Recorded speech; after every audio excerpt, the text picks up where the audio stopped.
Halo semua, aku Usro mau bacain cerpen judul Pagar Raya karya Nidu Paras Erlang.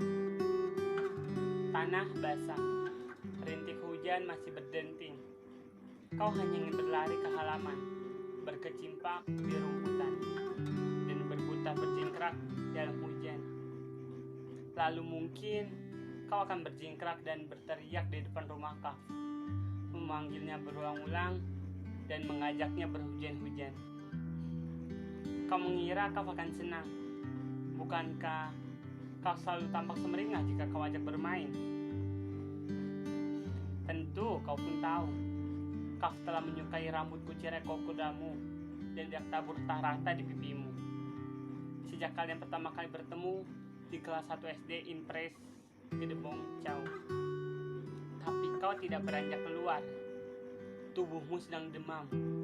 Dan ibu tentu akan marah besar jika tahu kau masih berhujan-hujan ketika ia tidak di rumah.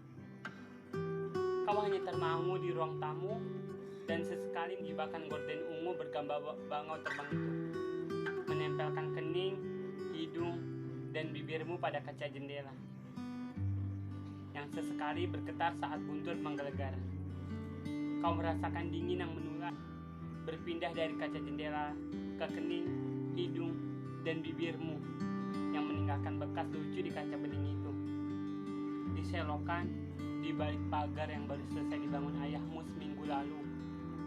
Pagar besi bercat hijau.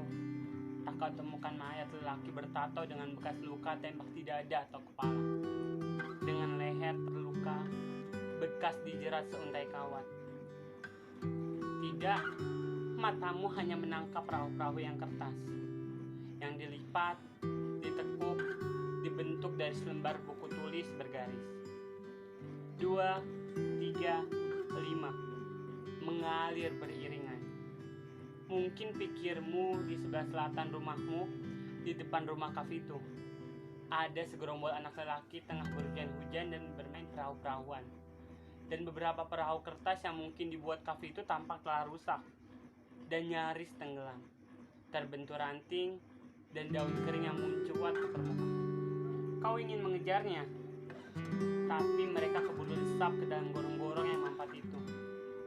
Di seberang jalan, berlindung di bawah naungan pohon hujan, seorang lelaki tua tampak mematung kedinginan. Adakah ia lelaki misterius yang tengah mengintai seseorang dan hendak menembak mati buruannya dalam hujan lebat? Ah, bukan, sebab hujan tinggal gerimis tipis. Sepengetahuanmu, tak pernah ada yang ditembak mati di kampung ini. Ibu tak pernah bercerita soal itu. Namun, dari celana dan baju pangsi hitam-hitam yang dia kenakan lelaki sepuh itu, kau dapat mengenalinya sebagai Ki Jebat. Ya, matamu belum tolol ternyata. Itu benar Ki Jebat, sesepuh kampung yang cukup dihormati karena keteladanannya yang tak terpanai. Kau masih ingat? Sudah 2 bulan terakhir ini, tepatnya ketika ayah mulai membangun pagar itu, Ki Jebat turut membantu tanpa mau menerima upah sebagai petukang dan kendek bangunan lainnya. Ia hanya memandangimu dengan tatapan ganjil dan mengusap-ngusap rambutmu sembari menjunjingkan senyum yang juga ganjil. Tapi ayah selalu memuji laku Ki Jebat yang tanpa pamrih itu. Meski kau tahu, Ki Jebat tak pernah sungkan sekedar meraguk kopi dan menghisap rokok kretek yang disediakan ibu untuk para pekerja yang membangun pagar itu.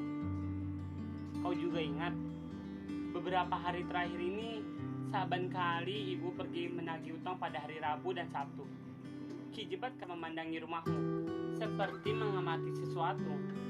Mungkin mengagumi konstruksi pagar besi bercat hijau itu. Kau tahu.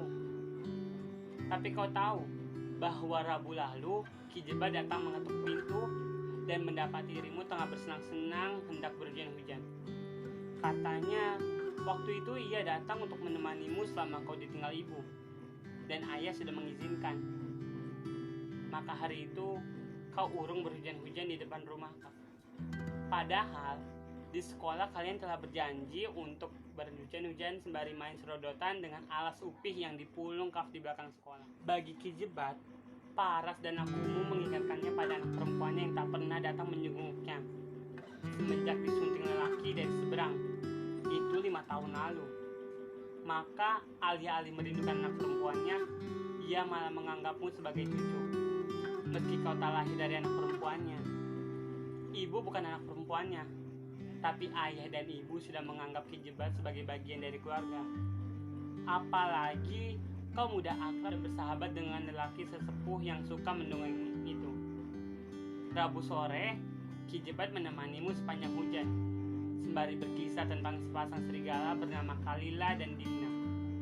Kau senang mendengar cerita itu? Sebab ibu suka membacakan cerita Grimm bersaudara sebagai pengantar tidur. Dan kini, dari kisahan Ki Jebat, kau merasa menyukai Kalila dan membenci Dimna.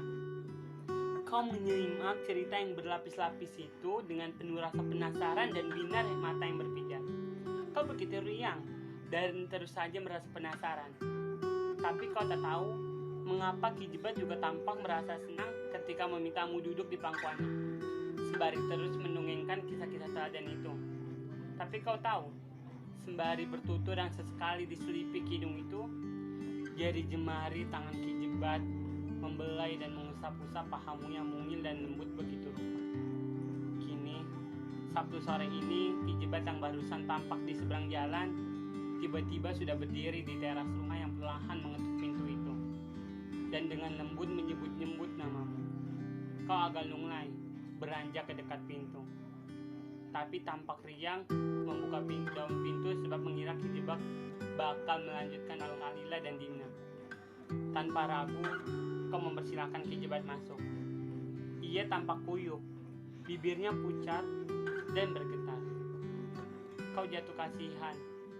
Lantas, kau merasa kasihan dan memberinya sebuah handuk putih dari atas tumpukan pakaian yang belum sempat disetrika ibu. Setelah mengapu wajah dan rambutnya yang telah perak separuh, Ki Jebat menghela napas panjang dan mengempaskan diri di kursi ruang tamu. Hujan lebat sekali, katanya. Di luar hujan memang kembali melebat. Denting di atas genting terdengar riuh.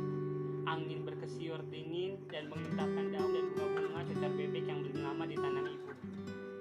Tapi kau tahu, di dalam rumah cukup hangat. Angin hanya berembus di tingkap pintu. Hanya saja, Ki Jebat seperti enggan melanjutkan dongeng meski kau telah memintanya tanpa sungkan. Kali ini ia malah memintamu yang bercerita.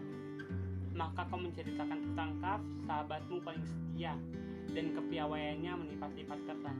Dan tentu tentang kelucuan-kelucuan temanmu di SD Infres Gedebong Cau, dan Bu Guru Ida yang cantik jelita dan suka tertawa. Tak lupa, kau juga bercerita tentang Dana, teman sekasmu juga, yang tampaknya tak pernah sembuh dari penyakit salesma dan melulu menyodot kembali ingus hijau yang telah menggantung panjang di dua rongga hidungnya. Begitu kisahan tentang Dana selesai, kau seperti kehabisan cerita.